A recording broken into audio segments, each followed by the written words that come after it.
വട്ടപ്പേരി ഉണ്ടാക്കാൻ. പഴയ കാലത്ത് ഒരു കൊല കായൊക്കെ മേടിക്കും ഞങ്ങൾ. 3 തരം ഉപ്പേരി ഉണ്ടാക്കും. ഉണങ്ങല്, ശർക്കര വരട്ടി, വട്ടപ്പേരി.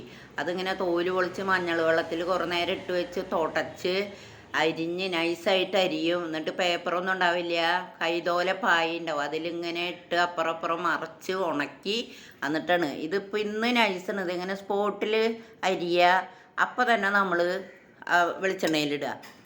ഇതാണ് ഞങ്ങളുടെ കായ വറുത്തത്. കയ്യോടെ അരിഞ്ഞ് അപ്പം തന്നെ വെളിച്ചെണ്ണയിലിട്ട് വറുത്തെടുത്തതാണ്. ഇത് പിന്നെ ഉണങ്ങല്, ഇത് ശർക്കരപ്പേരി. നല്ല മുറുക്കണ്ട എല്ലതും. ഏതാണ്ട് മൊരിവ് വന്നു തുടങ്ങി. കുറച്ച് നേരം കൂടി മൊരിയാനുണ്ട്.